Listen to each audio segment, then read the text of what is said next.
What do you think this is all about? You think this is a fucking costume? This is a way of life.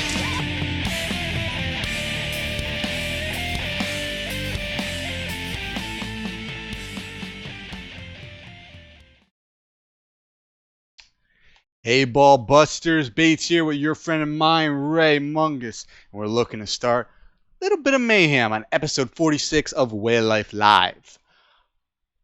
What's going on over there?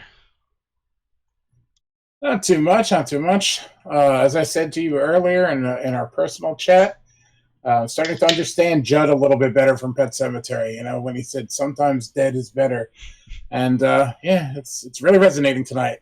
How are you? Oh, all right. Fucking. So we were late tonight for a valid reason. Over the weekend, I was having issue with my Elgato. I found out that it happened to be. I thought it was a video driver on my graphics card. So I did a system restore after hours and hours of troubleshooting the issue. And the system restore, you know, went back to an older driver. And my issue was fixed. And that was like Saturday night. And I haven't streamed or anything since then. So when I'm booting everything up, getting everything ready tonight, fucking Elgato wasn't working again. So I had to do another system restore. So I'm thinking that it might not actually be the video driver. I think it might be a critical Windows update. And I have to find out which one and nix it from updating. Yeah, that's definitely possible. I mean, I've had that happen with base Windows in previous years, you know, where one thing is going fine and you fix everything and then boom, right back to it. And I mean, these computers can be funky. I hate to sound like an old man or whatever, but like if certain things aren't exactly as you put them into play and how they intend for them to be put into play, it's just, one headache after another. And with your setup and how you get everything streamed and everything, I could pretty much imagine it could be a big migraine from time to time. Yeah, no, it definitely is. It's actually to the point where I'm actually now going to just turn off automatic updates. I've never had a problem with it, and being in IT and all that shit, I know how important updates are. So I leave updates on. And if something breaks, I always have restore points, and I restore it back, just like I had to do the last couple of days. It's not a big deal for me. But, screwing up my timing and my inability to stream is now a big deal for me. So I will be, I'm going to pause updates for probably about a month, and then I'll throw them back on. I'll let all the updates run, and maybe whatever update is breaking this, they would have released a hot fix for it. Yeah, it's probably your best bet to sniff out the problem at the very least. I mean, just see what happens with it. And it never fails. It always happens immediately before something too. Like I'm not aggravated or anything that like we're a little bit on the late side. We're always on the late side. But like it's that situation where you can't go on and do it like a test stream or something like that. You know what I mean? It can't happen when you're tinkering with your new overlay or something like that. It has to be on the 0 hour. And but it never fails. We fixed it, and now we're moving on. So it's good. Yep. Well, I fixed. I guess it should be fine. I fixed it. I tested it.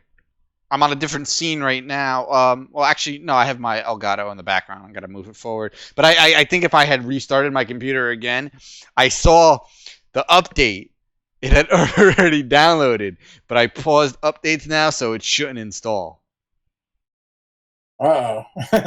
So I'm bracing myself right now for Trailer Mayhem Part 2, the second of the streams tonight. No. We should be good. I didn't restart my computer again, so we should be all right. All right. Let's see. What else we got?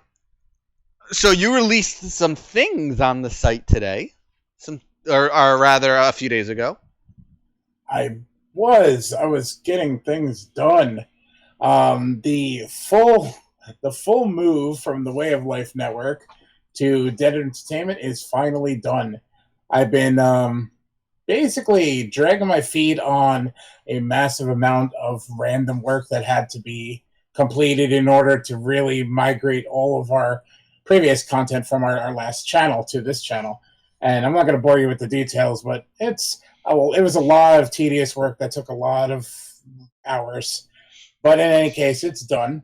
All of our stuff is up and ready to rock, and that includes Metal Beer Horror, our other podcast that was supposed to be a bi-monthly podcast at its inception, but now is a bi-yearly at this point. All right. Initially, we had it going very well. We did.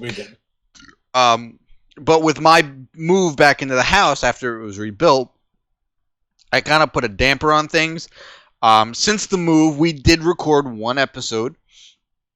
And I am happy to announce that we are planning on getting together this Sunday to do some recording. Because, I mean, you people see it here every week. You see it behind me. I have a recording studio behind me that's like, it's barely gotten any use so far. You know, so we're getting together. We have 2 episodes planned. But the most exciting news, though, is that the lost episode has finally been released. Though it's not that lost. Though, because you released that and episode 5 at the same time, all the jokes we made in episode 5 about episode 4 never coming out really isn't going to make much sense now. That's true. That's very true. I never really thought of it. All right, take episode 4 down. Take episode 4 down. We'll put it back up in like 6 months. Oh my god, I am so done with the first 5 episodes of MBH. Granted, they were a lot of fun. There was a lot of learning going on in the whole atmosphere we were recording in. But I'm so over those. I need to move forward, and we need to make some new content already. We're pretty entertaining when it comes to certain things, and there are a lot of moments in those episodes. So I just want to continue that. You know, I want to go forward and keep the ball rolling. Yeah. It's hopefully we can really start getting onto a schedule after the new year. I'm gonna be gone for 2 weeks. At the end of January into February. So I don't know what we're going to do with the show. I don't know if you could get a temporary co-host or if we're going to just, do some pre-records and release them on Wednesday. I don't know.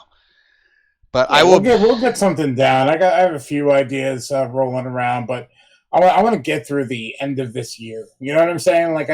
I'm thinking a lot of different things in January.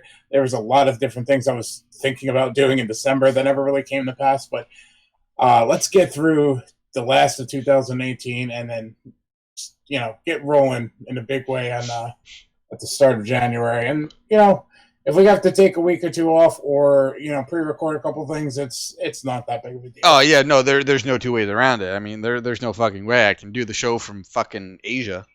How fucking cool would that be, though? Live from Asia.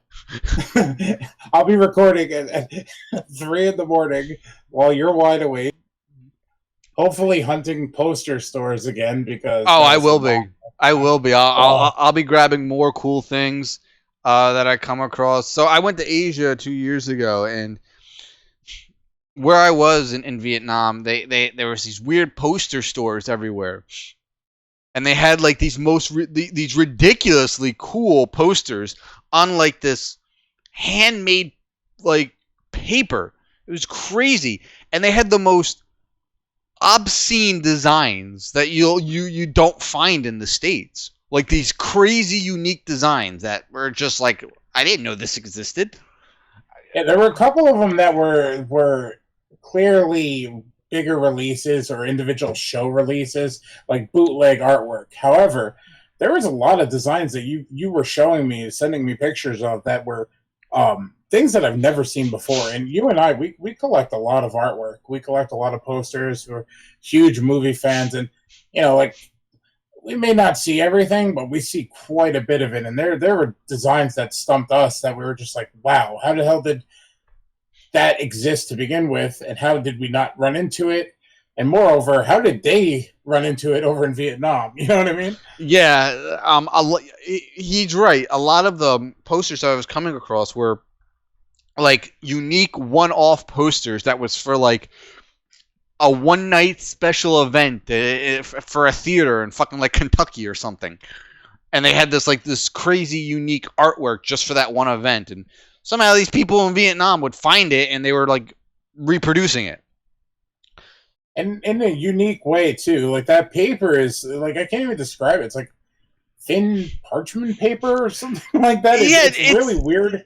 It's very unique. It's funky, man. I don't know how do you explain it. It's just really funky. It looks like it's like this is all right. The best way I can explain it. This paper looks like it's seen some shit, man. Looks like it's seen some shit. Like if there was a Vietnam vet of paper, the paper that these posters are on is that Vietnam vet, man. This paper could tell you stories. It's like it almost looks like it's singed on all the edges, and it's thin, but it doesn't feel like thin like tissue paper where it's just gonna like you breathe on it and it's gonna rip. It's like brown. It's like somebody found the Declaration of Independence and they're just like, who cares about this crap? Let's print a really cool poster on it. Yeah, it's like what is that old school paper called? Vellum? I think that's what it is. Yeah. It's like an Asian version of like vellum like paper. It's the coolest thing. But all their posters are printed on it, and I plan on going back to a couple of stores that I had raided last time. And I remember going into the one store and I bought like 50, not 50. I probably bought like 6 or 7 posters, and these two Asian women who didn't speak a lick of two Vietnamese women who didn't speak a lick of English are just sitting here looking at me like, why this round eye stealing all our poster? You know? It's okay. I can say that. My wife is from Vietnam. It's okay, man. Right. I forgot about that. It's okay. But I swear, man, like while you were over there, I lived for those moments. Like at the time, my sleeping schedule was completely vampiric. Like I would go to sleep when the sun came up. I would, like deep into the afternoon is when I'd start to stir. But while I was up at night, our times synced up perfectly for once. Normally, I would get all my work done at nighttime, like 3 o'clock in the morning. I'd be sending messages to Bates over here about show ideas and podcast ideas, and he would wake up to like 5-paragraph essays while I was asleep. Like he'd go to work and read all the shit and be like, "I'm not dealing with this now." But for the time that he was over there, everything worked out perfectly. I was up getting work done, and he had a buddy to talk to that was still alive in America at the time, at least a week. And just those posters. Like I was like hounding you at one point, like, you're going again tonight? You better be. There's stuff out there that you haven't shown me yet. Yeah, I mean, hang on. I have 2 right next to me. Let me just grab them real quick. Nice. I'll hum the elevator music. Dum, dum, dum, dum, dum, dum. Okay. But these are really cool. Like somebody in the chat might be able to look at them and say, "Oh, well, you guys are idiots. This is that." But very unique, especially when you're used to just traditional posters that you get in America. Like just the silkscreen designs are very, very standard around here. But these ones are unique. Very, very cool. All right, so 2 that I still have. One I'm keeping. One is going to be a giveaway prize at some point. So this is one of them that I found. It's just this awesome print of Star-Lord. Like, I've never seen this. I mean, I wish I could show you exactly how this paper feels. Like, I don't even know if I've actually felt this paper. I'll tell you what, they seal up these things pretty goddamn good. Oh yeah, for sure. I've got my Heath Ledger Joker displayed on my table next to my Batman, my 1960s Batman metal plate. Oh yeah, dude, this feels like felt. Yeah, it's really cool. it straight up feels like felt. It's great. I haven't felt. Oh my god, it's actually a lot thicker than I thought. Mm-hmm. Let me see. Look really cool frame too. Like I haven't framed them yet, but I'm debating how to go about it. Like to frame it in like a document, an aged document, or like give it a nice matting to it. All right, so I didn't even realize it, but this poster had taken water damage during the fire, but it's all right. I still like it. But I don't know if you can really, you can actually see the water damage in the corner, but I don't know if you can actually see it's not normal paper. It's I swear it's like felt. It's crazy. But John's saying I was saying it right, so I guess like vellum. It's like a vellum like paper. It's really, really cool. I think it's really unique, and I will be bringing a lot more because these were cheap. They're not expensive. What did I pay for this? 120,000 dong, which is oh god, what is 120,000 dong? It's maybe $2 or $3. That's a lot of dong. Yeah, no.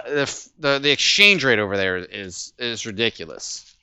The currency setup is so bizarre. It's like you think of a dollar, you think of like one singular unit. They turn it into 100,000 instead. And this other one I have that I do plan on giving it away does not have any water damage. This guy survived pretty good. It's printed on the same paper, and it's a Return of the Living Dead print. Really, really cool one. This is actually a one-off poster from an Alamo Draft House event, Terror Tuesday, from November 30th, 2010, in Austin, Texas. So that's what this poster was from. I know Mungus actually has like a real copy of this poster, right? Or a shirt. No, I don't have a real copy of that. I have one of those foam standees. Oh. Somebody used this design to make one of those standees out of it. Or are they cardboard? I don't remember. But in any case, the design is amazing, and they cut out Tarman just right, so it fits on my shelf. Yeah, no, it's really cool. And I had gotten a bunch of other ones. I got a really cool Jaws one that our lucky winner of the Boxo Mystery. Did that ever go out? That did. He received it. He's going to be doing a video in a few days. He said he received it last week, but he didn't have time to send us a message. But okay. He's pretty excited. Okay. Well, I'll spoil it now. I had a Jaws poster that I brought back from Vietnam. A really, really cool one. And that went into the box of mystery. I actually brought it back for somebody in particular, but that person in particular is a raging thunder cunt now, so he didn't get it. I'm not saying any names. Be good. I got Mungus. What the fuck? I got Mungus too. Yeah, I got you the Heath Ledger Joker one, which is a really nice one, and which I've never seen the design of at all. So that was pretty awesome. And what was the other one I got you? You got me a third one too, but the second one that you got me was, I don't remember the artist, but I've seen the design before. It was from Fulci's the zombie versus shark scene. It wasn't Jeff Zorno's design, but it was a different design. It was really, really freaking.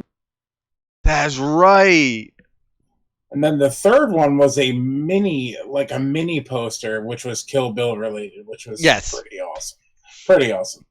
That's right. That zombie versus shark one, I forgot about that. It was the most random one I think I found there. Like, why do they have this?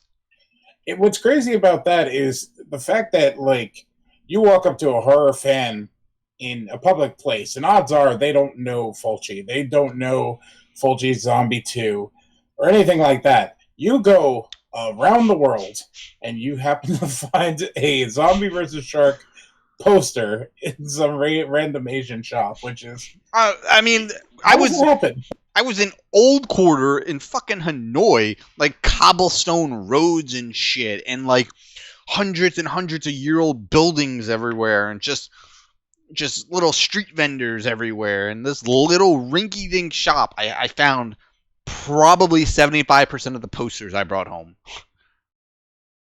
Go figure, right? I'm gonna put a couple of requests in.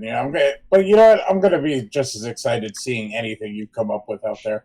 I'm gonna give you a couple of names before you leave, just so you keep your eye out for some great art.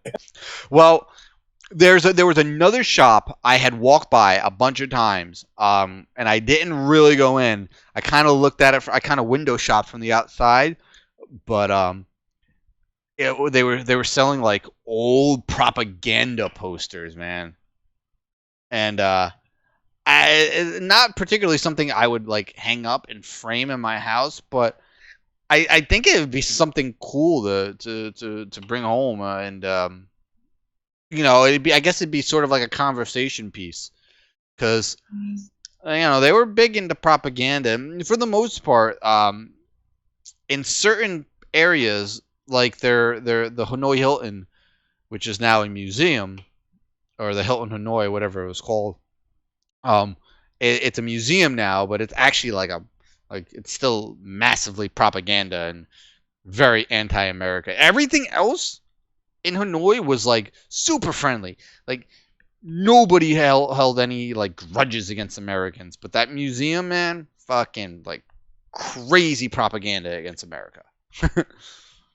Yeah, I mean, you're bound to find things like that anywhere, really.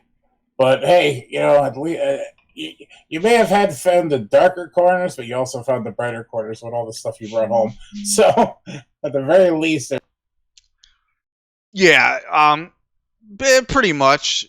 But I think if they're not too expensive, I think I might grab one or two and bring them home. Just kind of show different side of things. The other side of this.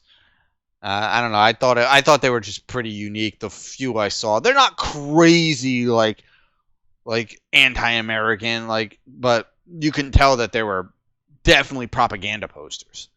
So I don't know. I just kind of find some of that stuff cool. Even like the old Russian propaganda posters and any communist country, the propaganda was their thing, and I don't know. It was just it's fascinating. It's just fascinating reading up and looking up that shit. Yeah, I used to read stuff about that all the time. I was constantly interested in history. History was like my favorite subject in school, and just learning about everything that happened was one thing, and then kind of like piecing it together with other countries' sides and takes on what happened was always an interesting thing for me to read into. So, I don't blame you one bit. But so just moving on here. So we are planning our next live commentary this Friday. We are planning on watching 1972 Silent Night, Bloody Night. I have never seen it. Mungus has never seen it. So this will be a blind viewing. The trailer looks good. I like John Carradine.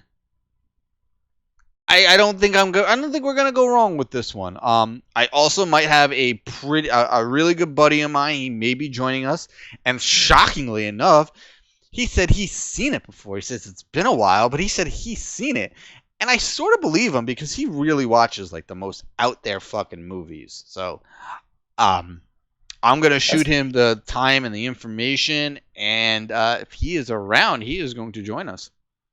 That's kind of fun. We're going to have like a little bit of a tour guide for this movie. Something that we're usually, we usually bring people in and say, hey, check out this movie you've never seen before. Hang out and spoof it, make fun of it a little bit. But us going blind this time is kind of interesting. It's different than we normally do. Keeps us a little bit out of our comfort zone, but I'm excited, definitely. Yeah, I am really looking forward to it. So let's see what else we got here. So a bit of sad news tonight.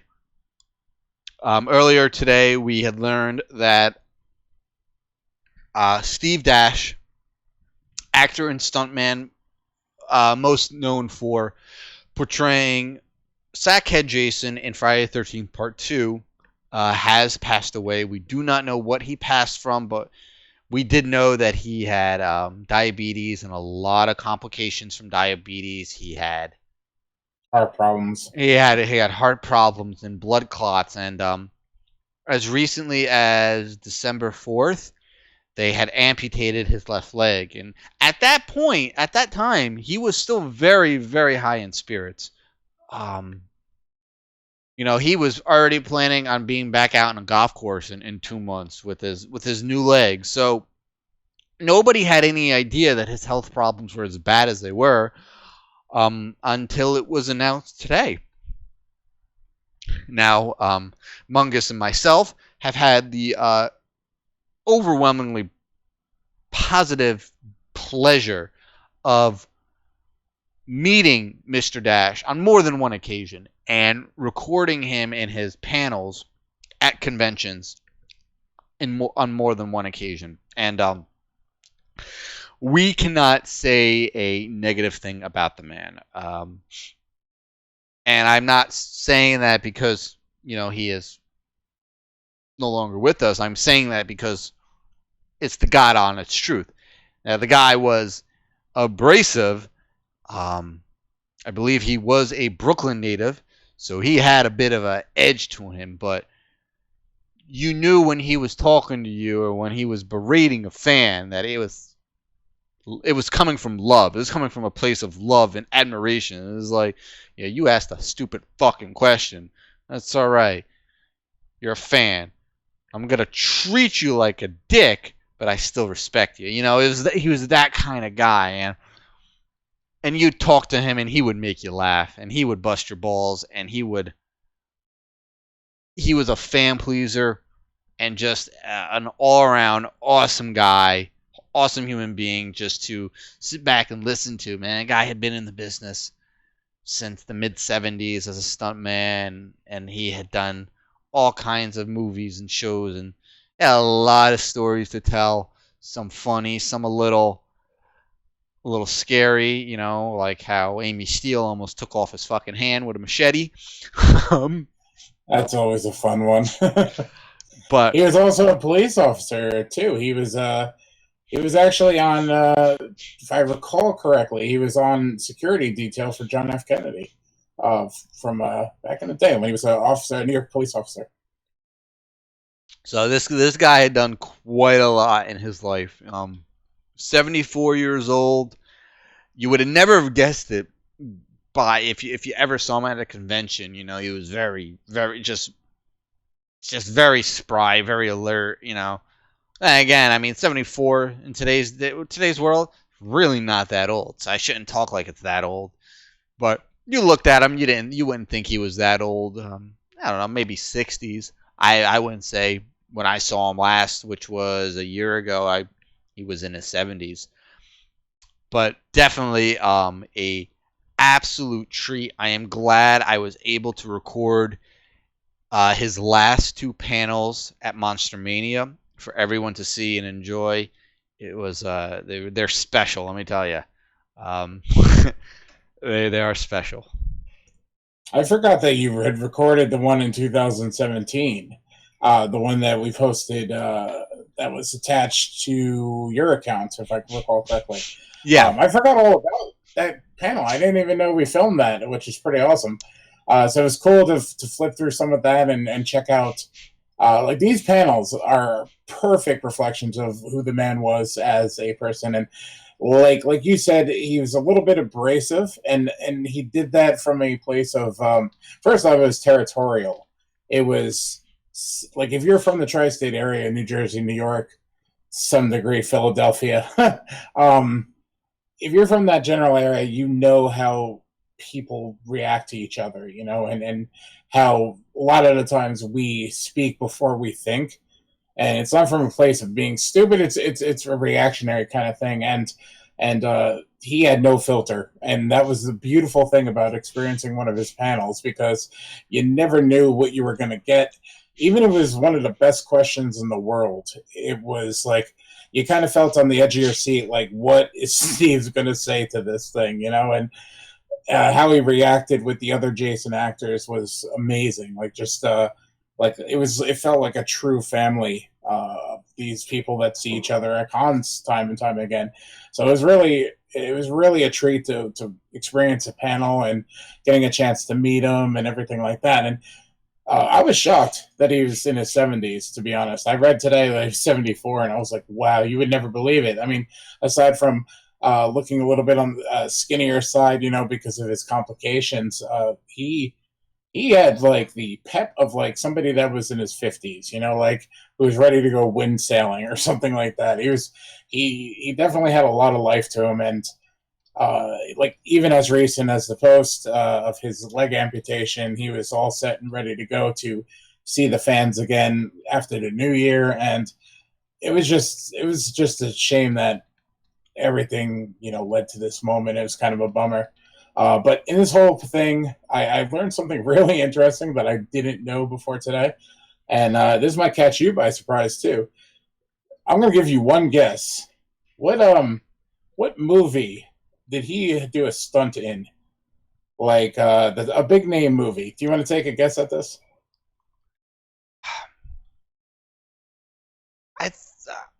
I think he talked about it in one of the panels. I don't remember, though. He did a stunt for William Atherton in Ghostbusters. Oh, did he really? I don't remember that. No, that doesn't even ring a bell. He was William Atherton's stunt double in Ghostbusters, and he took the giant shaving cream dump at the end when Stay Puft was defeated and blew up, and Walter Peck is running around the streets of New York trying to escape all the flying marshmallow, and just gets a pile of marshmallow poured on top of him. That was indeed Steve Dash that took that big dumping of fake marshmallow. He took that marshmallow load. Pretty much. And I don't know. That just made me so giddy because I grew up watching him as Sackhead, and I didn't know it. I didn't know it was him, even as recent as 2004, and that's not that recent. But we had Warrington Gillette claiming that he was the sole heir to the Jason Voorhees kingdom in part 2, at least. And then it came out a few years later that it was Steve Dash that was responsible for 90%. 90% of our first adult Jason. He set the stage for a franchise that went on to live a very long life and still breathing today. Despite the legal battles. It's on life support at the moment. Exactly. But regardless, he still lives in toys, barely in video games. But you mentioned Jason Voorhees to anybody out there on the street, and they know who that is. And it was Steve that played the adult version of Jason first. And, that's a hell of a little legacy to go out on. It's a real shame that I'm not going to have another chance to hear his panels, but I'm very, very glad that I had the opportunity to begin with. And on another small note for the site, we are going to be posting one of his more recent, as I think it was an October panel, late October, from Frightmare in the Falls. Our own Michelle from the website filmed the entire thing. It was Steve Dash and CJ Graham, and they did kind of like a Jason reunion panel like you see, and like they do. And we're going to be posting that on the YouTube channel tomorrow night, and it's going to be up on the website for Friday. So definitely keep an eye out on that. Michelle wrote a really, really awesome post regarding the entire experience, as well as like a little bit of a companion piece to what the panel was all about and what she took away from it. So keep an eye out on deadentertainment.com for all of that. You're going to be seeing that tomorrow night, early Friday. So from everyone from Dead Entertainment and all of his fans around the world, we want to wish his friends and families, our condolences. And, just know that he'll never be forgotten, at least in the horror community, which is a very passionate community. So you guys got nothing to worry about there. He will always be remembered and remembered very fondly by anyone who ever had the pleasure of meeting him. Well said. So, on top of that sad news, we got some other news that should have been more exciting, but it turned out to be equally as sad, at least for me. And that is the release of the new Hellboy trailer. Now, I'm a Hellboy fan. I'm an admirer of the comics. I haven't read them all. I've read enough. I love the first movie. And the second movie, The Golden Army, is by far my all-time favorite comic book movie. I know, shocking. But it is. I absolutely love that movie to death, and I cannot find a flaw in it. I've never seen it. Yeah, I know. Sorry, I had to throw that in. That being said, I was upset when they first announced that this remake was happening, that Ron Perlman was no longer going to be Hellboy. But I was like, okay, they started showing the designs of the new David as Hellboy, and I like the design. It's a little bit different, but still very similar. David was a bit more built. Ron Perlman was always looked a little skinny as Hellboy, but it didn't bother me. And so we got our first couple of glimpses of how Hellboy was going to look, and I was like, yeah, this looks really good. And then we got word about a day or two ago that the trailer was dropping tomorrow. Well, it had leaked, and now they officially released it. So I watched it. I kind of regret watching it because now the movie may be good. It may be good. This trailer was one of the worst trailers I have ever seen.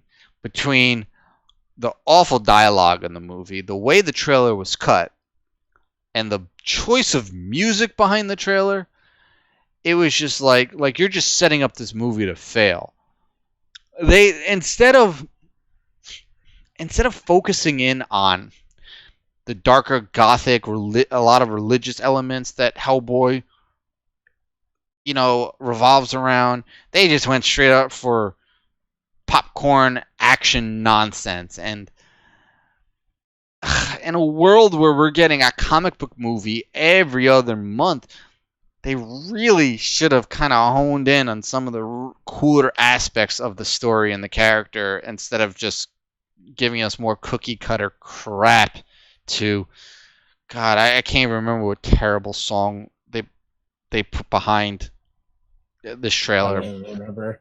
I want to play devil's advocate though, really quick.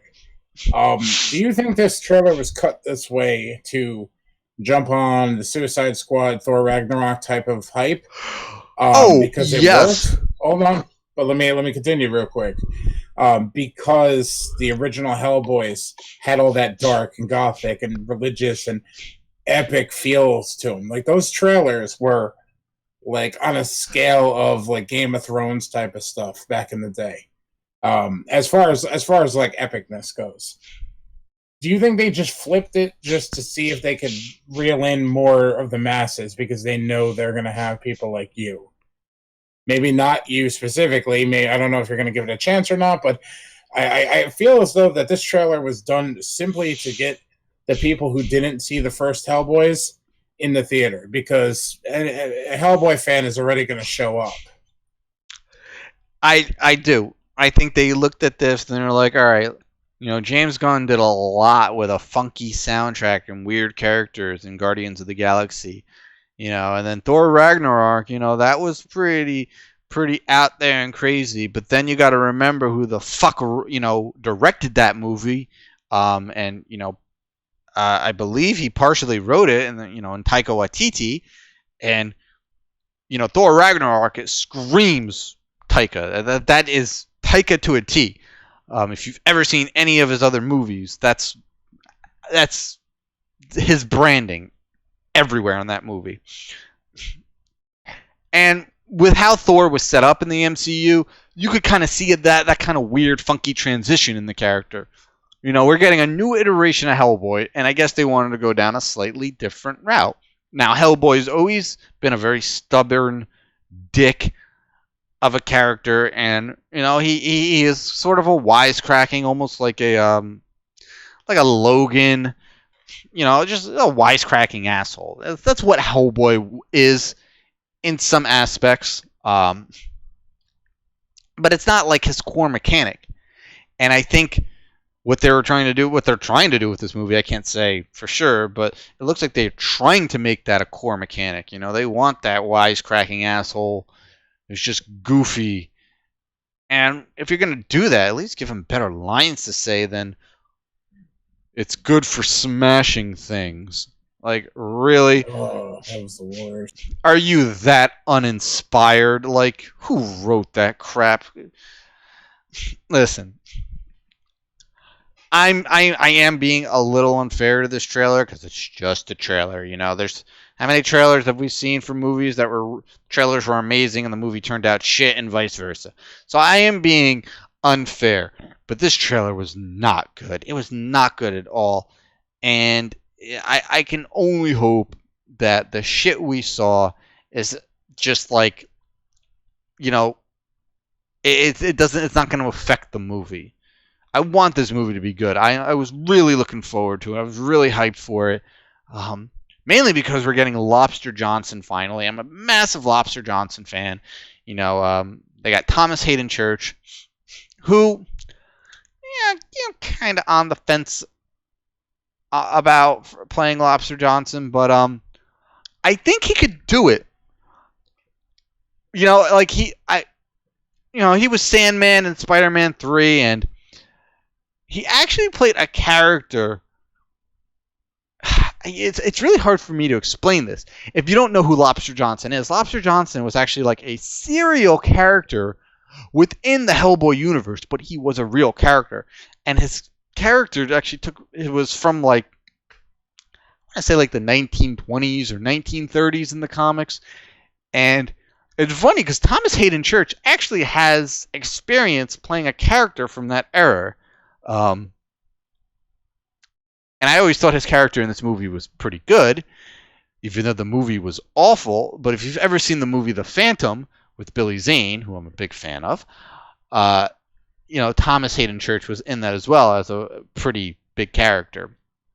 So when they casted him as Lobster Johnson, I was sort of on board. Lobster Johnson's a character I love, and Thomas Hayden Church is sort of an actor I don't hate, but I'm not 100% on board with. So until I actually see something, I can't say anything further. But at the end of the day, this trailer did nothing for me. It ruined my day further after the Steve Dash news, and I was just not a happy boy all day. Yeah. I had a very, very busy day myself, and just running around like a chicken without a head, unfortunately. And start my day off with trying to decipher a text message from a co-writer on the website after not knowing that Steve Dash passed away. That was a challenge. I was like, what is this person talking about? Then I found out the unfortunate news, and then went on to scroll down a little more, and I saw Bates say that, I forget how you worded it, but you said it was just not good. You were not happy with it at all. And if there was anybody to judge, basically an early opinion on something that the person's passionate about, it's hearing that from Bates. So I kind of went in to this, I guess, trying to prove you wrong in a way, because I was like, no, it can't be that bad. Look at the posters, look at the artwork, look at how he looks. All of the cards are set up for that movie to be an epic success. And my, the trailer just dropped the ball completely. There are elements of the trailer that I dig because it's familiar. It reminds me very much of the original Hellboy movie. I haven't seen part 2, but part 1, it kind of channeled that energy, which I thought was pretty good. But we already got that, so these trailers should be adding more to to excite me, to like really wow me on this whole situation. So I'm going and watching this, and I'm finding out that that energy captured from the very first movie is the only redeemable thing out of it. Even the jokey moments where it kind of sets you up to try to for like a pun or for something that is going to pop out and make you laugh or make an audience laugh, in the theater. It just, falls flat. The whole Smash thing was terrible. When he gets out of the car, when he gets out of like that truck, and then they start shooting at him, and he's like, he screams because obviously he's not the person that should be shot at, But the scream was just, I don't know, like his reaction seemed like it was David Arbor in a Hellboy costume as opposed to Hellboy brought to life on screen. And I think the Ron Perlman, my God, like I hate to be one of those people that sit there and say, well, Ron Perlman is Hellboy. He is, like, through and through. The attitude, the dick-like mannerisms, the facial expressions, all the way down to his, like, deep, like, burly voice. That is just Hellboy coming right off the comic book pages. And as hopeful as I was for David Arbor to really be able to capture this, this trailer is not doing him any favors. And I'm going to see it. Obviously, I think I'm going to see part 2 of the original first, but I'm going to. You know what? I'm kidnapping you one day, and we're just going to watch that movie, and and then immediately after, we're watching Troll Hunter. Oh God, I got quite the day ahead of me. No, I'm excited to revisit the Hellboy movies because it's been a long time since I've seen the first one, and I've always wanted to see the second. It's just, I'm very ADD when it comes to things, and people telling me to do things doesn't usually bode well with me either. So, when I get around to it, I will. It's been long enough. I think I have to check them out at least before this new one comes out. Yeah, but definitely. Like you said, it's just a trailer, and at the end of the day, it's extremely unfair to judge it just by that because the marketing team is going in with whatever agenda that they're going in with, and with Neil Marshall directing, who's directed some of the absolute batshit crazy episodes of Game of Thrones, as well as that movie Doomsday, which I thought was pretty awesome back in the day. He's got my full confidence to make a solid movie. Whoever cut together the trailer, on the other hand, I just hope that nobody goes in the editing room, fires the editor, and kind of recuts it like Suicide Squad, because I will not be a happy camper if the movie looks like the trailer. Yeah. All right, let's stop talking about this because it's just making me sad. Depressing. And let's get on to a new, I guess, segment of sorts that we wanted to try out. We sort of did try it out already on a previous specialty stream that we did, and we're kind of bringing it back. We're taking it back. You watch. We're taking it back. And we are calling it Trailer Mayhem. What is Trailer Mayhem? So Trailer Mayhem is basically, we're going to bring up some trailers on the screen right above me, right in this area, this kind of blank area above my hand. We're going to put some trailers there. Now, are these going to be trailers for movies you've seen? No, probably not. Are these going to be movies for trailers you've probably ever heard of? No, probably not. Are these going to be trailers for movies that after you see them, you're going to go want to watch the movie? Yes. Yes, they are. We are going to be specializing in 60s, 70s, and early 80s exploitation and grindhouse flicks. So the movie titles will be fucking ridiculous. The movie plots and stories will just be batshit crazy, and none of it will make sense at the end of the movie. These trailers were from a time where trailers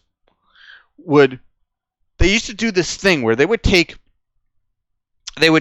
kind of stop the music and the voiceover of the trailer, and they would just sit there and they would play a fucking scene from the movie. Like a straight up scene from the movie with nothing else behind it. Not that it ever made any sense in the trailer, but I don't know. I guess it's still effective. Makes me remember a lot of these trailers. Yeah, they definitely don't make them like they used to. I mean, that's the bottom line here. And these trailers are, for many movies, have sold me in such a way that modern day trailers don't. You know, like modern day trailers kind of give you the entire movie and just hype you the hell up with crazy boom sounds and everything like this. If you put one of these trailers in front of a modern audience, oh my God, I don't even know what they would take, from this. But us gluttons for punishment, however, we must own these movies right after we see these trailers. They're that ridiculous, but it's great. It makes for a good time to watch them and see a time where they were just, it was the wild, wild west when it came to making trailers. and movies. And just like, you're going to look at some of these movies and be like, how did this ever get released? Who paid for this? Like, who funded this shit? So exactly. These aren't all movies we've seen personally. Some of them we have seen. Some of them we haven't seen. Some of them we've never even heard of. You could just fucking go on forever finding trailers, exploitation and grindhouse trailers, and it's a treasure trove. And just watching these trailers is a fucking treat, man. Let me tell you. So tonight we have 8 trailers lined out. I picked them out tonight. These are 8. Some of them, share similarities. Some of them are just like, what the fuck is that? They range in emotions. Put it that way. Looking at what I picked out, I would say anybody in here might recognize one of the movies. Possibly 2. I'm going to say 1. That's it. The rest of these movies, I will bet my ass none of you have ever heard of them. Looking at these trailers again, and I have only seen 2 of these movies. One of these movies happens to be a favorite of mine. I absolutely love it. The other one I've seen twice, and it's a fun movie. It really is. But let's stop the jibba jabba here and let us get on with it into our first real edition of Trailer Mayhem. This is gonna be fun. All right, so let's move this up. There we go. All right, so this first trailer is a movie I've actually been wanting to see for a very, very long time.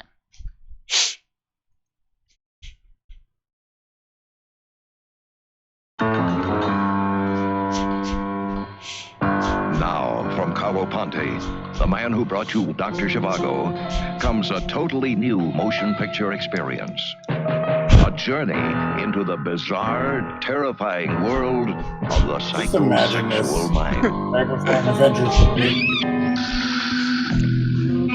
I like a good psychosexual movie. What can I say?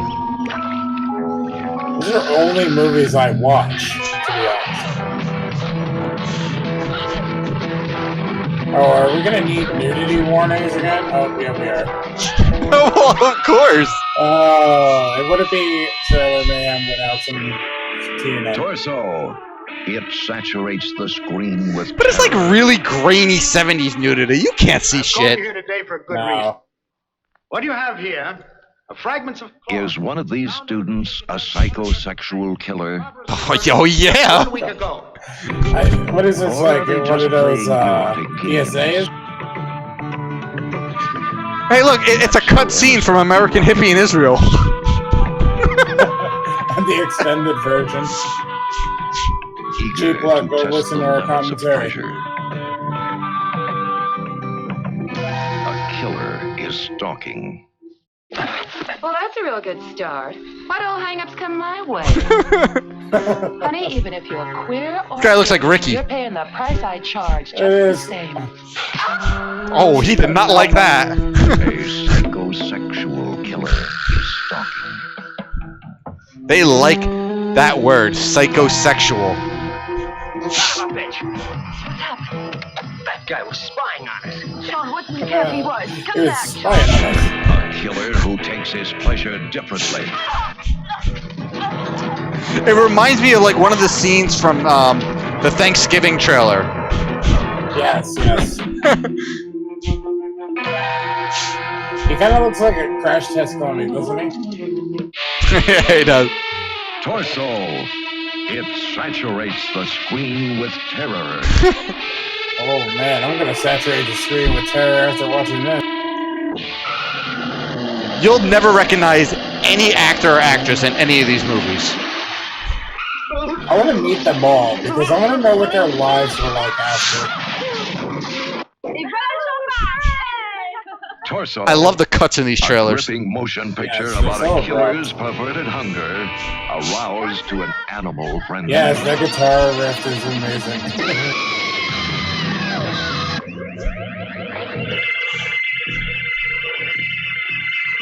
It's gonna be a painful way to die.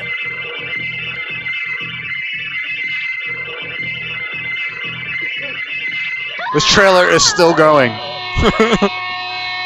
This is like a 3-minute trailer so far. Torso. It saturates the screen with terror. Thank you, Joseph Brenner Associates Incorporated.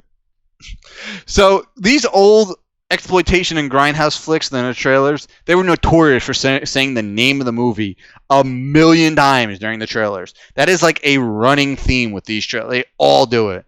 It's smart though because it's just repetition, making you remember that name, and it works. I mean, I drink your blood and I eat your skin. You know, you'll never forget that. I drink your blood and I eat your skin. They say it like 30 times. Not only that, but they also never show you a single frame of the film I Eat Your Skin. Not a single one. No, they do. No, not in that trailer. They only show I Drink Your Blood scenes. But there is an extended trailer, though, that they show I Eat Your Skin, which is actually a very hard movie to find. Crazy. I think we should put that in a later episode. All right, so this next one, this is not a movie I've seen, and I actually came across this trailer and movie on sort of like the inspiration for this segment. It was a movie called Mad Ron's Previews from Hell, which I believe is still on Netflix. If you have Netflix, go watch Mad Ron's Previews from Hell. It's almost entirely trailers and some goofy filler scenes with some zombies and a puppet. And it's goofy, but it's charming. But the trailers are great, and you're going to see some weird fucking trailers and movies there. And this happens to be a trailer from Mad Ron's Previews from Hell. And I always just loved the name of this movie. Like, the name of this movie is fucking Exploitation Grindhouse to a fucking T.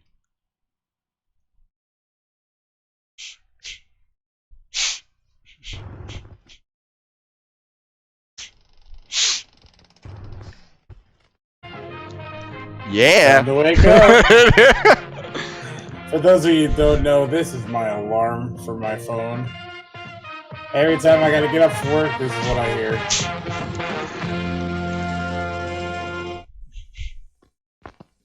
A picture you won't ever forget, because it touches the full spectrum of the bizarre, the forbidden, the twilight areas of a life very destined to be solid title. spent in shadow and agony. The screen may never again relate to this subject matter. It will certainly never again approach this treatment. Oh, you know all about them, huh? You don't even know their names. Now get them out of here. Look, Paul, why don't you just go on to bed or something? See, I promised to have him out of here. It's one of those scenes I was telling you about. No voiceover, no music. It's a full fucking scene from the movie. Unreasonable. But you know what I love that happens really when you get long around pan, women. like they were staring at a Must bug never on the happen door again. frame for like 2 minutes, and then they're like, "Let's see what these guys are talking about." It ain't gonna happen, Paul. No rhyme or reason to the direction. I'm gonna go fix him something to eat, and then I'll show him to the rooms. A child's world robbed of joy. Flashing back to Crazy Ralph when he was young. Suspicion and fear. Dwelling like a logical But it has the death cards. insinuating You its get presence back in into there every and heartbeat. Holding a black You go light clean up my into mess. childhood, forcing the will into blind canyons of loneliness and despair. A stolen life. Look what I did, boy. On to a I did godless that. oblivion. Kind of looks like Chandler Riggs from The Walking Dead.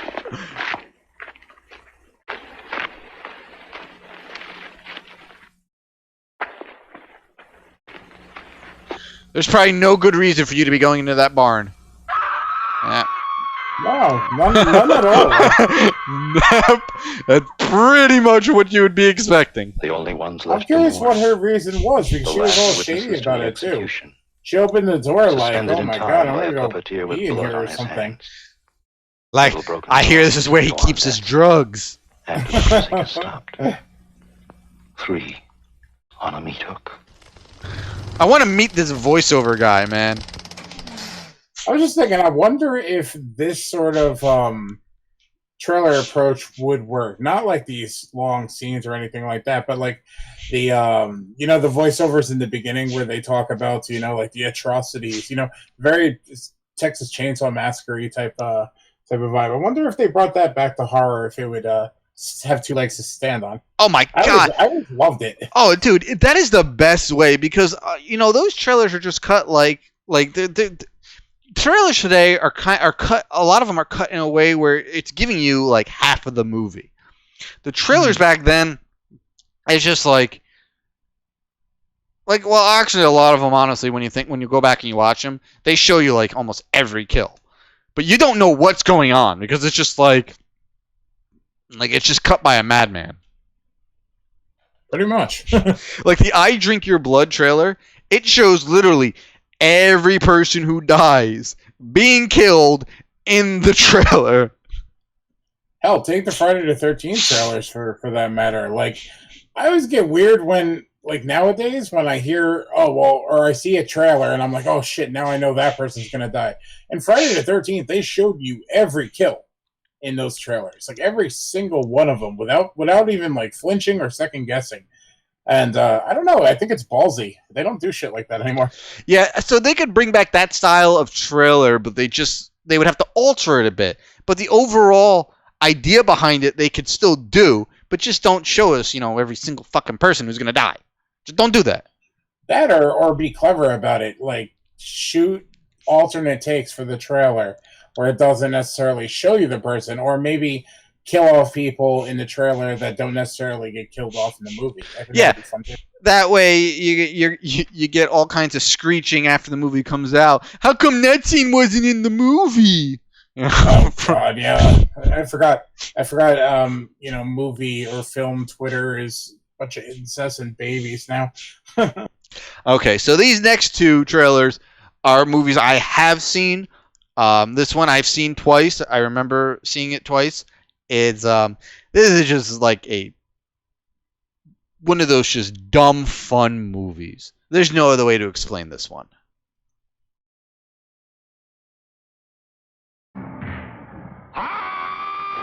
I feel like this is a movie that Chris owns. I could almost guarantee it. We could probably ask Tom. We have to, or I gotta dig through the collection. I'm pretty sure I would have kept it. He's the master of the flying guillotine. And he's ready to blow Seems your very mind. dangerous. I'm glad to hear that he's a master at it, though. Shattering special effects than you have ever seen before. It's a trip into a world where warriors from the ends of the universe meet in combat that knows no boundaries.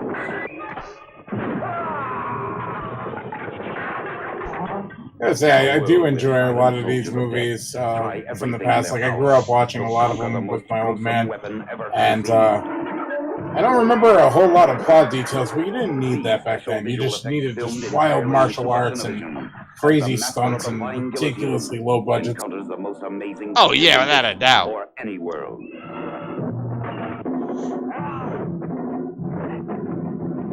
What is even happening? Exactly. Was that E.T. or something? As he journey experiences the most spectacular adventures the mind can imagine. Shows you everything, but you have no idea what this movie's about. You got fucking Pai Mei throwing around a hat that decapitates people. The master of the flying. Very true, very true. Pai Mei, good old Sonny Chiba. So yeah, so that's one of the movies I have seen, and I don't know. I always thought it was just just again one of those fun movies. I always loved the title. The title was fucking aces. Because the title tells you exactly what you need to know about the movie. Pretty much. Now, this next movie, again, I have seen. One of my favorite movies. I love this movie so much. This movie goes by a couple of different names. The name it's most commonly goes by, it's called Thriller, A Cruel Picture. But at the end of the trailer, it goes by one of its alternate titles.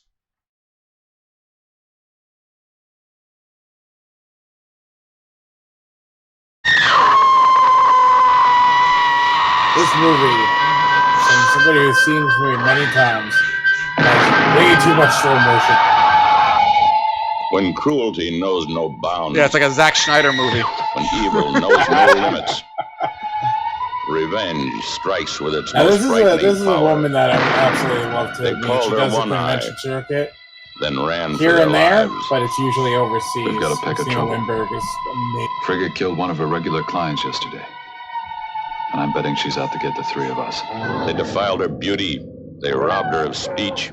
They brutalized her body. And when they had finished, she used what was left to repay every blow with her own terrible kind of revenge. Just a word of warning, if you want to see this movie, there are two different versions out there. There's a red one and a yellow one. Find out where she's getting her The stuff yellow and one set is her up. censored. The red And get one rid has of her. hardcore pornography in it. So just be warned on which one you buy. With that being said, get the red one. Absolutely get the red Your one. most But fearful nightmares, not even from a most weird, cruel perverted sights you way, have just ever to see seen what cannot they had match the intended. shock of this motion You know, picture like in experience. this plot. All of it makes sense pertaining to the plot of the movie. Yeah, It's they're just really out there. This is probably like my favorite revenge movie. Just slightly edging out House on the Edge of the Park, which I do consider a revenge movie. Oh yeah, without a doubt. But Thriller, A Cruel Picture is so freaking good. It is really entertaining, and the main actress is just, she doesn't speak, but she's so freaking endearing in this movie. I don't know what it is about her. I guess it's just like the way she looks. It's just, I don't know. There's something about her. It just she draws you in as you're watching this movie, and you sit there and you're just cheering her on, and just you just want her to continue her carnage and mayhem of revenge. Yeah, agreed. And the story helps a lot with that too. You know, there's a lot of cruel things done in human trafficking and everything like that. You hear stories that are just downright disgust you. But to watch this story and see her like being captured and like purposely addicted to heroin and basically pimped out at that point, like it's kind of painful to watch, especially when you watch the uncensored version, because you know it's such dark shit leading into these hardcore scenes, and you're just like, wow, this is terrible for her, what she's going through. So like from a character standpoint, you're just cheering her on all the more because of how terrible her situation is. Yeah, if I had to recommend any movie from the trailers you watched tonight, that would be my first one. Find that one. Diabolical released it, didn't they? I don't recall. It's probably the case. I have to look it up. All right, we'll get back to you guys on that one. So this next trailer, like I think I sort of heard of this movie, but I never like had seen anything about it.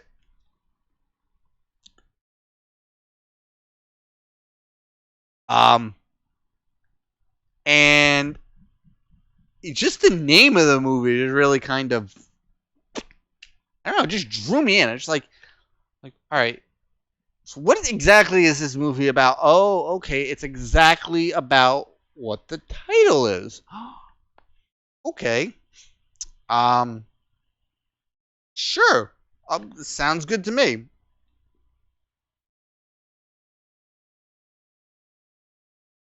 Hang on 1 second. We having technical difficulties or? No, that's just on you. Weird. Hit the reload button. That looks like 2 arrows in the bottom right-hand corner of the video player. All right, 2 arrows or something. Yeah, it looks like 2 arrows. You see them? Yeah, no, I clicked it. Okay. So here's the next one. This is a movie I really would like to track down and watch. The simple dwarf, a depraved psychotic misfit crazed by the charms of young girls and luring them from the city streets into a hellish snake pit. My son will show you the room. God, he is just I don't want to stay here.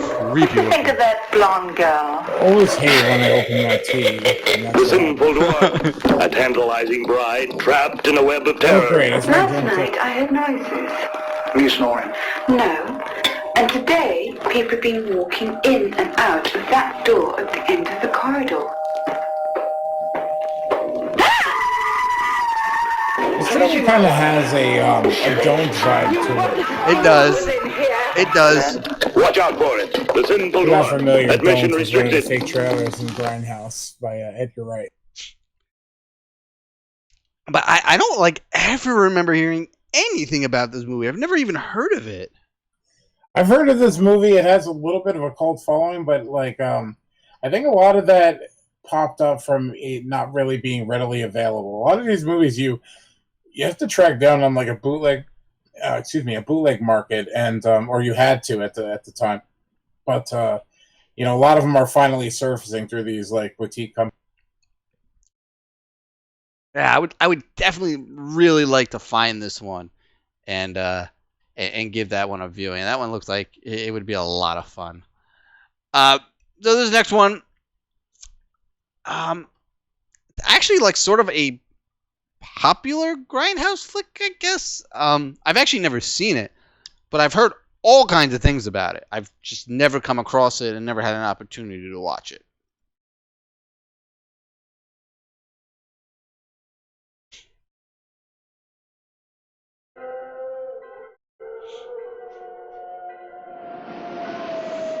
If I recall correctly, this is a Australian movie, right? It is. It is Australian.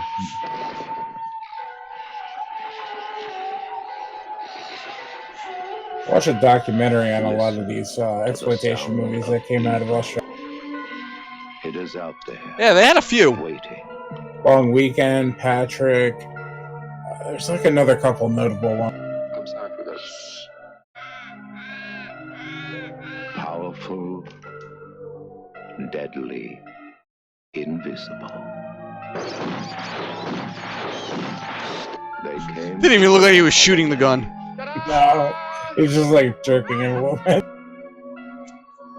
Let's just tumble down this Now sand dune they are running for the and laugh while we do it.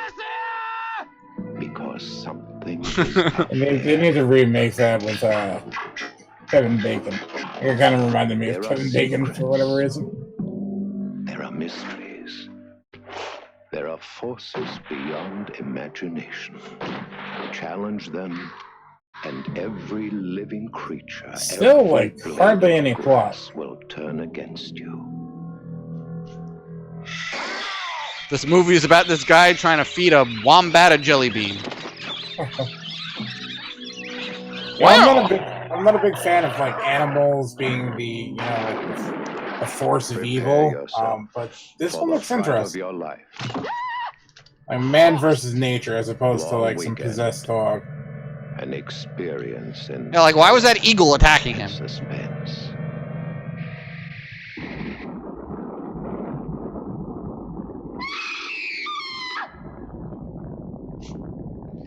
Always gotta love the ended trailer screen. Oh my god, that is such a grindhouse staple.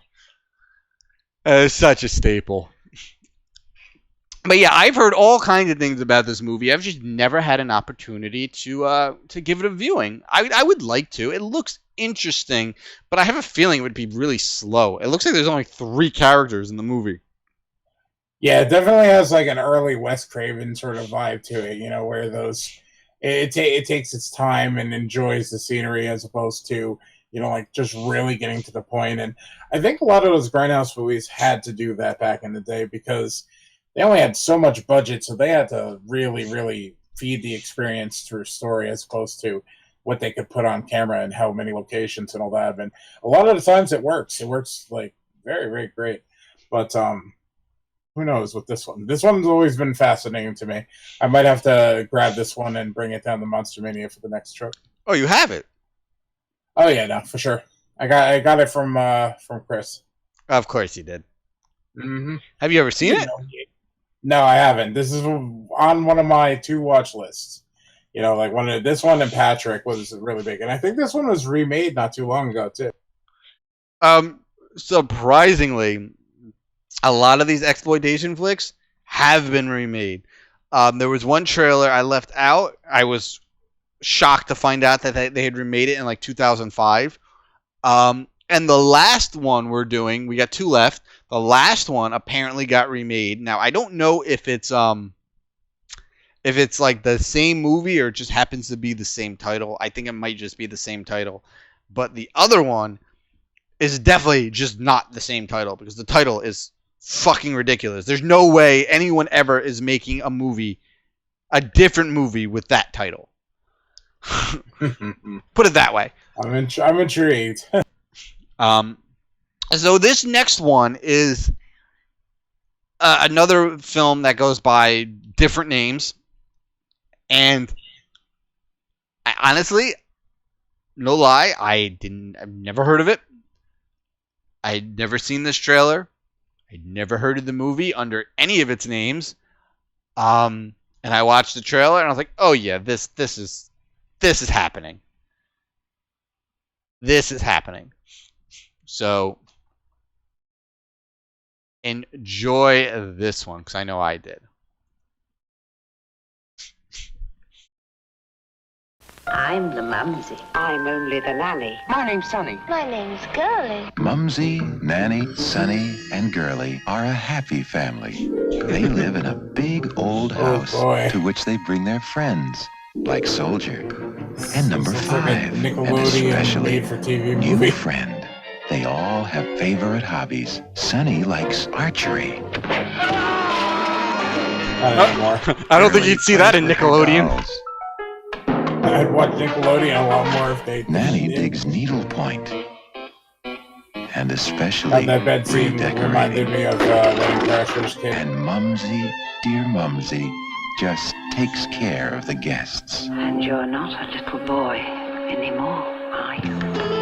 Oh, Mumsy's a slut, Mumsy, huh? Nanny, Sonny, and Girly are a happy family. Together, they play lots of games. I love this voiceover. Here comes a candle to light you to bed. Here comes a chopper to chop off your head. The family that plays really together, intriguing, man. This plays together. It's pulling me in. Was that Andy Samberg? You could glue his head on again, Nanny? We open this door!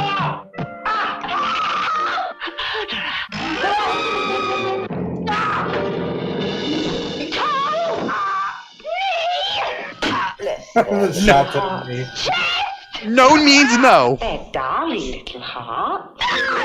That is an indestructible mirror. Mumsy, Nanny, Sonny, and Girly want you to be their newest friend. Isn't that nice? What a demented movie. Thank you, Ronald J. Kong.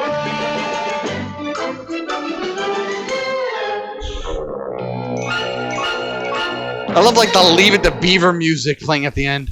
Yeah, I was gonna say that earlier. This is the weirdest episode of Leave It to Beaver I've ever seen.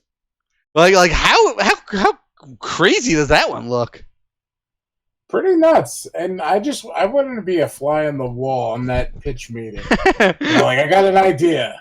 All right, bear with me now. Yeah, no, I came across. I'm like, I've never even heard of this, and I watched it. I'm like, the fuck. Like now, I have to find out more about this movie. Yeah, it seems a little nuts. I think we need to watch it. We need to watch most of these. Seriously. All right, and this last one, I left this one for last because I thought this was probably like the most, I don't know, I guess well done trailer of the bunch tonight. I like the voiceover a lot in this one. It seemed more artistic, and I think it worked for this particular trailer. Now, I did see another movie with this name from the 2000s, so it's very possible it was remade, but I can't confirm that.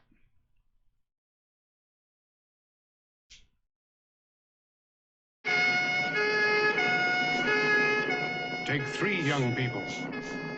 Take 3 exciting young people. I never seen this Mad Max. Take Pamela Franklin in her first starring role. Take dynamic Shandor Ellis. Take newcomer Michelle Dautrice. Take France under a hot, bright sun.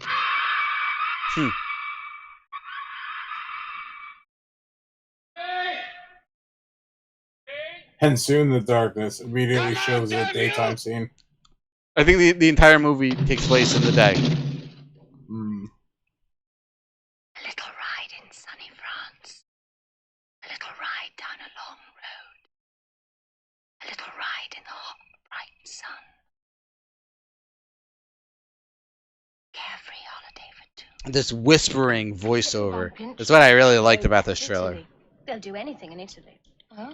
Yeah, I thought you were talking about the voiceover guy in the beginning. I was like, I'm not really impressed. Go, just go. No, not him. I think I will. I think I'll do just that. Horribly wrong. A little ride in sunny France. Killer stalking you. Killed before. Why not again? Why not you? A little ride in quiet places. Just a little ride in the hot brights. Soon to turn into a nightmare. Stop! Please! A sun-drenched nightmare. And suddenly, you're alone. You're young.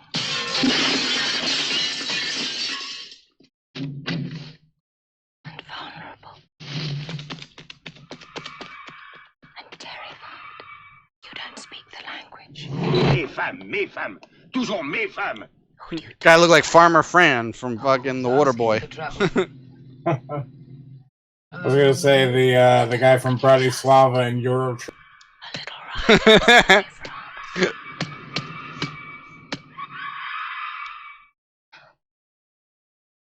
No. No one. Positively no one. Yeah, this is very, very effective, the voiceover. Right? I saw tremendously. And creepy. I like the repetition in what she's saying too. Like, take a ride in, little sunny France, and then like the next sentence, it's changed, but it's very similar. And I don't know, the idea of this movie is really cool to me. And it didn't take much. Yeah, dude, I found this trailer and I'm like, this is so cool. How have I never heard of this or seen this trailer? And I thought you would like it. That whispering voiceover, the entire trailer, it's so engrossing, man. Yeah, at first I was like, okay, this guy's kind of annoying as far as the narration goes, and you could tell the type of movie it was early trying to be, or how they were setting up it initially. And it didn't really quite start until you heard the whispering and the narrator kind of describing the feel of everything and the feel of what you're to expect. And it had such a subtle intensity, like a growing intensity as you went along Like I couldn't even find anything to riff on it really. No, it looks like a interesting movie. Not interesting in the sense like, oh my god, this movie looks so stupid, I have to see it. Like interesting, like this looks like it actually might be like a legit thriller-esque movie, you know? Yeah, without a doubt. And even if it isn't, that trailer is like it is a class in its own, you know, of how a trailer should be. How you could take something so simple and turn it into something very effective, and not only just from a marketing perspective, but from like you don't know anything that's going on in this movie, and you're still so like you want to peek around the corner and see where these characters end up and how they get, you know, involved in this entire situation. Yeah, serious. It's. I think one I'm gonna have to eventually track down. Again, I've never even heard of it up until like today. Yeah, same. So that was the final trailer tonight for this, our first official trailer mayhem segment. I hope you guys like those trailers we picked out. This is something we're thinking about doing on a regular basis, or doing it as a sideshow or something. We're gonna eventually build on, because watching these trailers is just so much fucking fun, and there's thousands of them, man. They were churning out these fucking grindhouse and exploitation flicks in the 70s for like $10,000, and they were churning them out every week. What's great about them too is we're legitimately passionate about this genre. We have countless films of our own that we've watched endlessly. We've seen tons. We love we've got discs full of just the trailers that we pop on when we're bored at a convention or something, and just we have a really good time enjoying them, riffing on them, discovering hidden gems. And I hope that's what we could bring to what we're going to be doing going forward. I'm hoping to make it like a side YouTube series, just to have another show to present on here, and you know, just to get people involved, you know, to hang out and check out some of these movies and discover these things like we did. And I know that everybody's here, they have some in varying levels of fandom toward horror, and there might be things that you never knew you needed in your life, and you could find out this way. And at the same time, there's going to be some really, really bad trailers that we're going to be showing that are downright awful, hilarious, and we are going to tear them apart. We're going to have some guests, hopefully, get some friends in here, and just like have a great time with it. So keep an eye out for those. Occasionally, we'll do some live ones too, you know, just like we did tonight on the Halloween stream, because these trailers are, you know, they're a blast. You can't go wrong. Yeah, and they're all just different. Like some are just like ridiculously just funny, just because of how stupid they are. And then you get these random ones like that where it's just like, yo, what is this? I like this. I want more of this. You know, but you're gonna get your ones that are, you know, like I Drink Your Blood and Eyeball and you know, Torso. You know, you're gonna get those really funky ones that are just they do look like the movies are gonna be so bad and stupid, but you know you're going to come out of that movie just smiling and just wanting to talk about it. Like, I can't think of a really bad exploitation flick that I just, like, hated to the point where... I guess Pieces. I really don't like Pieces. But you own it. Not by choice. Not by choice. But that's like trolling from beyond the grave. I think that's wonderful.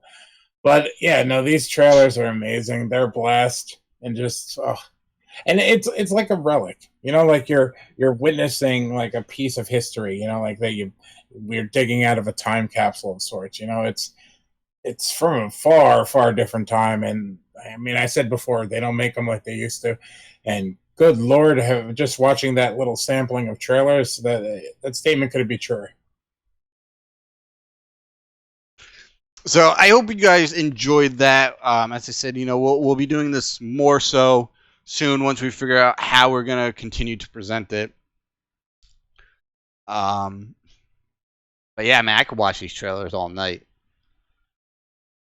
There's just something about them. There's just something that just takes you straight back to the fucking 70s, and it's just like you get when these movies were made, and you get that they were made for peanuts by no names, and that's what's so attractive about them. Oh yeah, without a doubt. I mean, just seeing, like, who would have thought that these people went into these movies with a hugely low budget, and most of these movies kind of just got lost along the way. You know, they got lost by time, and like these actors and directors and writers, they all moved on with their lives. Some of them made it, some of them didn't, and it's crazy to me that there could be some of these people we've seen tonight, you know, still living their days, you know, having a relatively normal life, without realizing that they're a bunch of assholes in New Jersey that are just like gushing over the trailer for a movie that they made that they've probably long forgotten about. You know, the world has long forgotten about, and we're over here like, we need to track this movie down because it's incredible. It's a weird situation. So, for the last couple of weeks, to kind of wrap up tonight, last couple of weeks I've been teasing news, good news, not bad news. Well, who would tease bad news? That's cruel. I think that's what I'm gonna start doing. You know, like, yeah, I got a news I'm gonna drop, and then like 5 weeks later, I'm like, I'm gonna die. So I've been teasing news. Again, personal news, has nothing to do with the channels, has nothing to do with the website. It's just personal news. But I was just waiting for the right time to kind of share with everybody. And I think a couple days ago, the right time finally sort of happened. So, come June, I am going to be a father.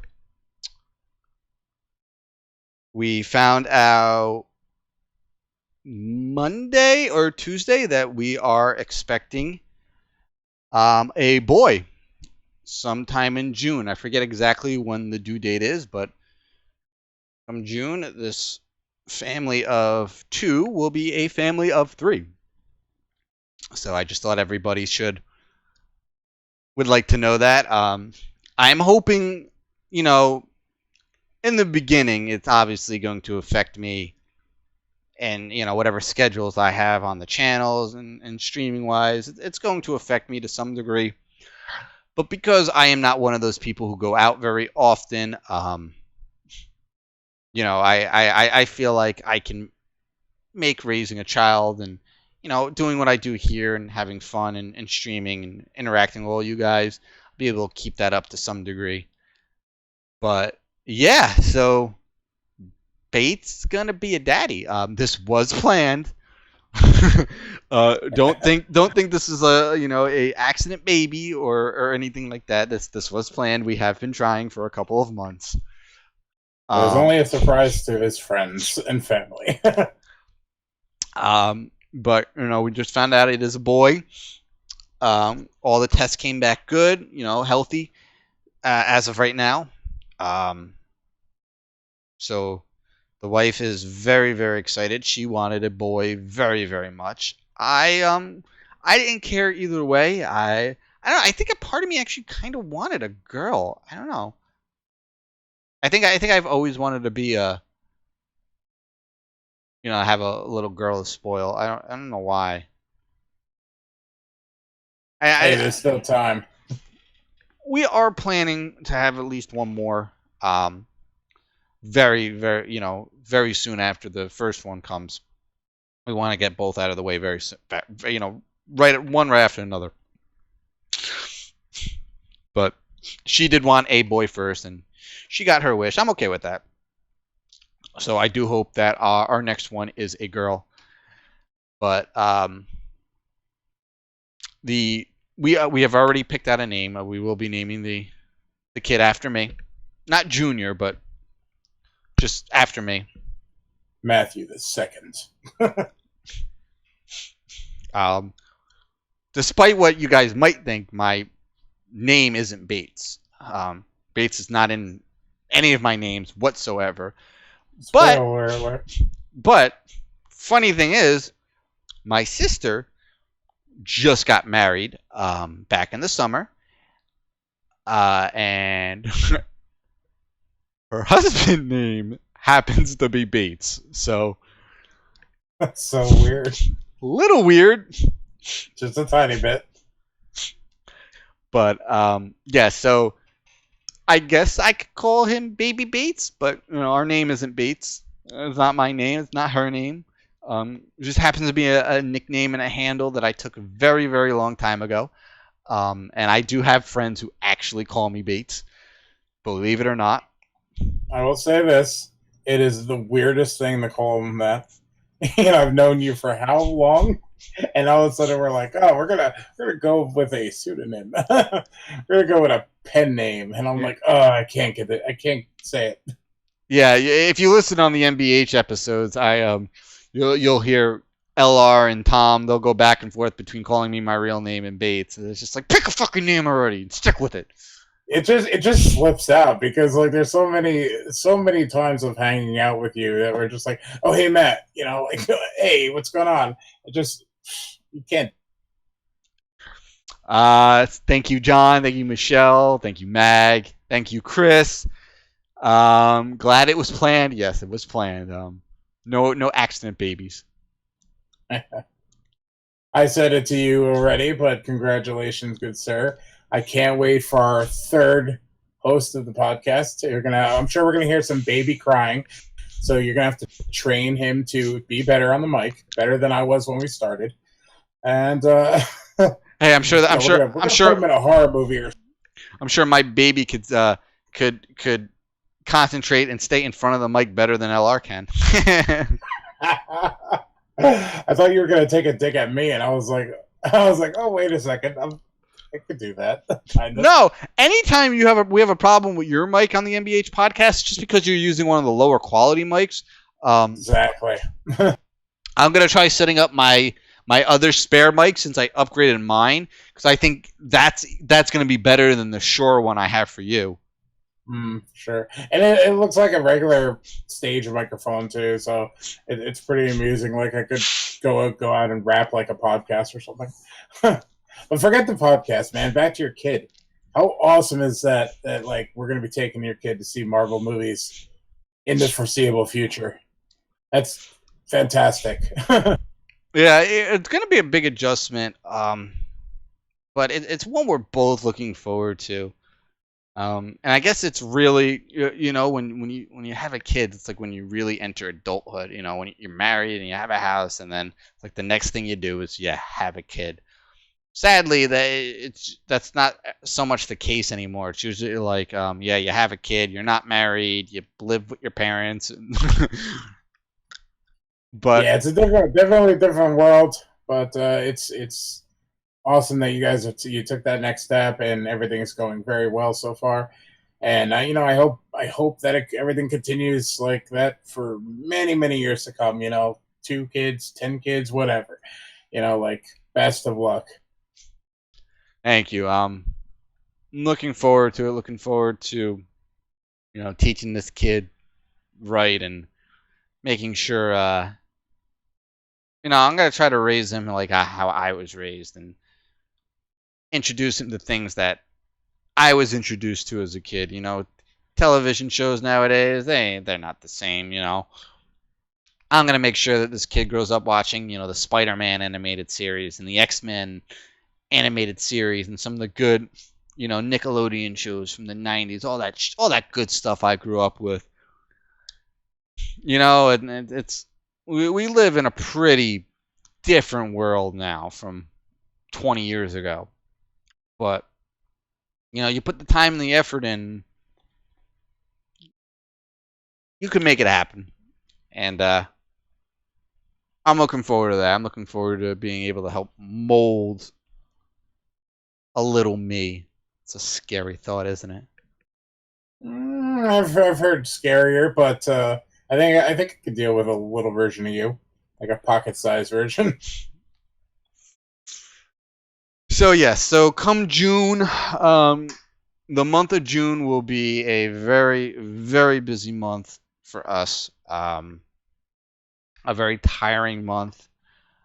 I will obviously try my best to make most of the Wednesday night shows in June, but I am sure there might be one or two I'm just not going to be able to do, or maybe I'll be up anyway. Maybe I'll have to be maybe I'll be feeding the baby on live stream, live on the podcast.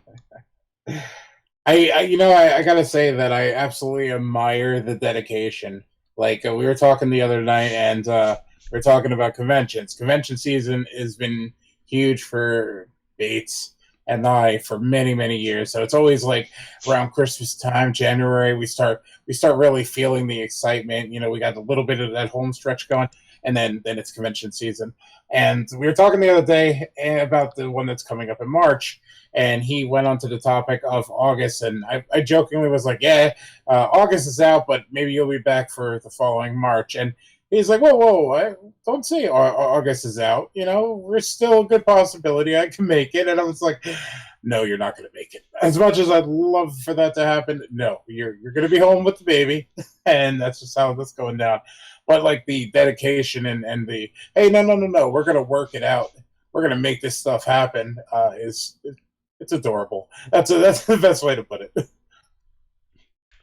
Yeah, again, I'm not totally counting out August, but let's see. At the moment, I got to play it by ear. It depends on how the baby is. If the baby is like me when I was a baby, all it's going to do is eat and sleep. That's all I did as a baby. That's all I do now. That's what I was about to say. I can't basically we do. You watch movies. All I do now. So yeah, we'll see. We'll play it by ear. But thank you guys so much. Yeah.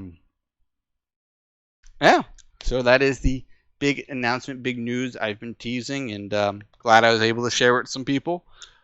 So yeah, big changes in my life are coming. But that is going to do it for... I thought we were going to do a shorter show tonight. What happened? We started late. And it doesn't mean... Yeah, but I thought we would do like an hour show. It's like 2 hours. I thought so too. But you know how we roll. Yeah, that's pretty much. And now my night is going to continue into hell because Dead Entertainment has a huge fucking day tomorrow. So all the social media, go on the website, read some shit. I'm going to be working. Yeah, and I just realized I didn't add the end splash into this particular scene, and I can't grab it at the moment. So I'm just going to play the intro splash again when we end in a second. But thank you guys so much for hanging out tonight. I hope you guys enjoyed the Trailer Mayhem segment we did. It was a lot of fun. I'm looking forward to doing that more. Make sure you follow us over on Twitter at Dead End Site. Follow me at Bates_MotelMT, at Ray Mungus. Like us on Facebook, facebook.com/Dead Entertainment. Yeah, and also make sure you check out my YouTube channel. I stream usually about 1 to 3 times a week. I also do think I'm going to be doing like a celebratory giveaway, just because I have a lot of stuff I really been wanting to give away, and yeah, it's I think it'd be a fun way to celebrate my big news here. So I'll have more new information on that as I figure it out. Anything else you got to add? When are you going to do the giveaway for the Ray can only enter X-Men poster thing? You should launch that like tonight so I can get an X-Men poster. Yeah, that thing is crazy long. Isn't it fucking cool, though? It's such a... You know what? Shout them out real quick. We don't do shout-outs anymore, but fucking Gray Matter Art. Go to their website right now. Google it. They have incredible artwork that you need to own. You have to buy all of it. And they recently gave you some props, which was awesome. We've worked with them on Dead Entertainment. We are big supporters of them personally. We were buying posters from them for years, tracked them down at New York City Comic-Con, dropped our wallets on the table and said, give me. So, like, seriously, high-quality art, graymatterart.com, I believe the site. check it out. Buy shit. They're fucking fantastic. Yeah. Jared had they came across they saw my mystery tube unboxing video, and they really liked it, and they had sent me a private email, which I don't think they'll mind me sharing, but they were just thanking me for my continued support. I've been supporting them for a very long time. Just looking around my room right now, I have my studio. 1, 2, 3, 4, 5, 6, 7, 8, 9 framed posters on my walls right now, with another 5 waiting to be framed. All gray matter art. I will be doing a video once I have the rest of them framed, going through my collection of everything on my walls right now. Again, which is primarily gray matter. So they sent me an email just thanking me. They really liked the video, and they said they might be sending me something as a thank you for being such a long-standing and dedicated supporter of theirs. I haven't heard anything more about that, whether they do or not. I never asked for freebies or anything, so whether they send me something or not, it's not going to change my opinion on them. They still put out amazing stuff. Whenever I see them, what? I was gonna say they take very good care of us whenever we track them down at conventions. Yep, so. that's exactly what I was leading into. Whenever we see them at convention shows on the floor, they always give us really good deals because we always buy multiple pieces. So they always cut us really nice deals.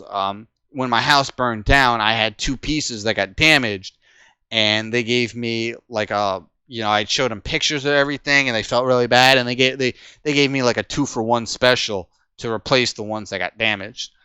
So they're some of the best guys you can work with, and I look forward to buying from them for a very long time. And now that I'm having a boy, I have more wall space. Now. I can decorate his room with gray matter Marvel posters everywhere. Got it. We sound like such shills, but all of this is money we put into this company. Like I don't have quite as many as Bates over here, but their art is such quality. The paper is fantastic. The printing is amazing. The artists they commission to do these pieces are top notch. You don't get better unless you're shopping for Mondo. And the best thing about Gray Matter is it's a little more accessible than Mondo. You don't have to sit there and worry about stuff selling and out half in the minutes. price. And half the price, absolutely. So this is not a paid advertisement. They don't do us anything like that, but we just love the company so much and the stuff that they put out. So absolutely support them if that's something that you're interested in. Most of my giveaways actually happen to be gray matter art posters. I've given a few away already, and I have another 4 that I will be giving away. So you can't ask for cooler art than that. But anyway, guys, thank you so much. Make sure you follow us on Twitter, like us on Facebook. Make sure you keep checking the site, deadentertainment.com. We're putting out a lot of really cool content right now. If you guys are looking for holiday gift ideas for horror fans, man, we put together a really bitchin' fucking list on the site. Check that shit out. And just check out, all the articles and stuff we've been posting. We got a talented group of writers, working their asses off daily as just a side piece. This is just side stuff that we do for fun.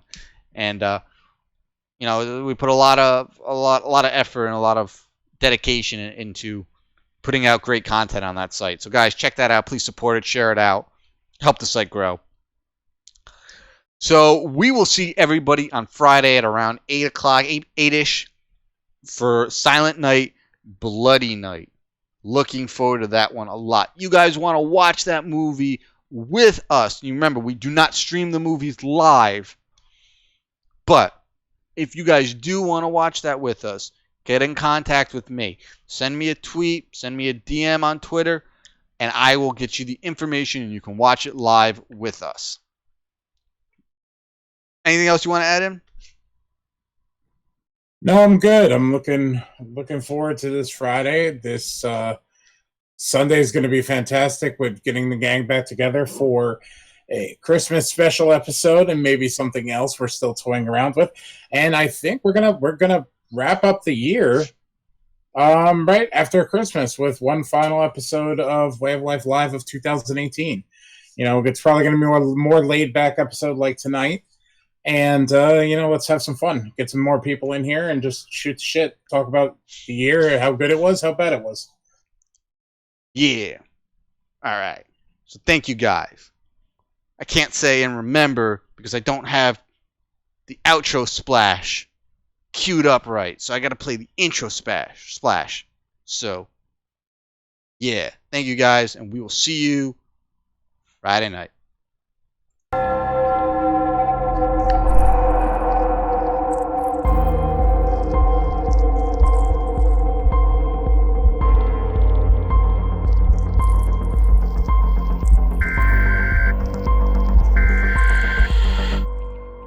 What do you think this is all about? You think this is a fucking costume? This is a way of life.